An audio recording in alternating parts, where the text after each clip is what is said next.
You are the Eagle Bearer. Wonderful. Magistrate Xanthi has spoken highly of you. Very kind of her. So here's the thing.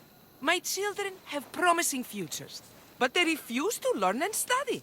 They think they know better, but they can't recite a poem to save their lives. Where do I fit into this? They've heard of the Eagle Bearer and worship the ground you walk on. If you related an epic story to them, I'd bet they retain it and impress their tutors. It's an odd request, but I've been asked to do stranger things.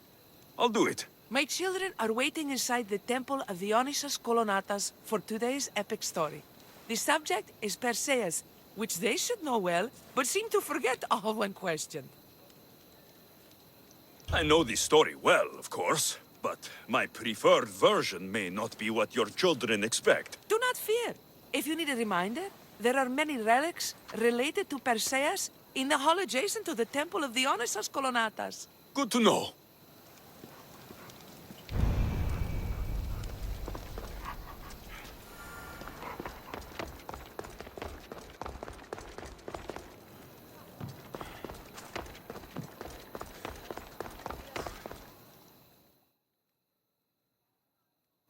Hello, I'm... The Eagle Bearer. We've heard all about you.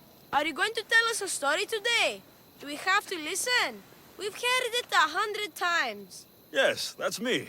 And yes, I'm telling you a story. Let us sing with the voice of the gods about the exploits of brave Perseus and the noble Pegasus. Acrisius, the king of Argos, was not a good man. He had one child, a daughter, Danae. Bitter that he had no son, he went to the Oracle of Delphi and heard a prophecy that chilled him. Ooh, what was it? The Oracle said Acrisius would be killed by his grandson. But Danae was unmarried and childless at the time. To protect himself, he locked Danae in a bronze room, open only to the sky. Ooh. However, mighty Zeus saw the girl and fell in love with her. He transformed into a golden shower and seduced her. Danae gave birth to a son, Perseus. I knew it. King Acrisius couldn't kill the boy for fear of angering Zeus. So, he put his daughter and grandson in a wooden crate and tossed them into the wild sea to be drowned. How horrid! Poor Perseus. Perseus and his mother Danae were rescued on the island of Seriphos, and Perseus grew up under the care of a kindly fisherman, Victis. Lucky them. Did the gods help? Maybe. Perseus learned to swim and ride and fight, and how to be good and just, even though his father was only a fisherman. I can do all those things too. Yeah, good for you. Except swim. Or be just. Hush. Now, Victis' brother was ruler of the island, but he was not a good man. He's scum.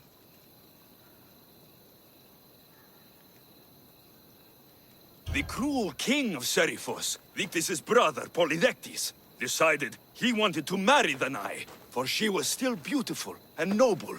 But Perseus knows his mother does not want this.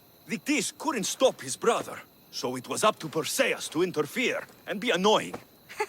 Christos, that's your job. I will keep the stinky king from marrying you. The cruel and, stinky king became angry. To get rid of Perseus, Polydectes sent him on an impossible quest. Prove yourself a warrior, and fetch me a worthy wedding gift, the king said, by killing a great monster! I knew it! Shh, I knew it too.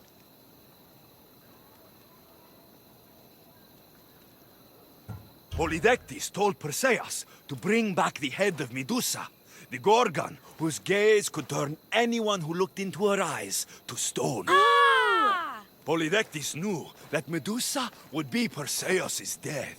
That stinker! But the evil king did not know Perseus was favored by the gods.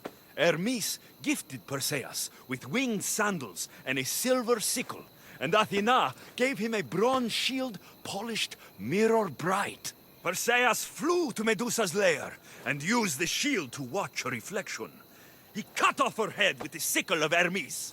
As she died, the winged foal Pegasus sprung from her neck. Yes! Flying home, Perseus found the maiden Andromeda, chained on the Ethiopian cliffs, waiting to be sacrificed to the baleful sea monster, Ketos. Perseus used Medusa's head to turn Ketos to stone, rescued Andromeda, and married her. Take that, Ketos! Perseus returned home to find King Polydectes relentlessly pursuing Danae. They quarreled, and Perseus showed the king his wedding gift. When he saw Medusa's head, Polydectes turned to stone. Yes!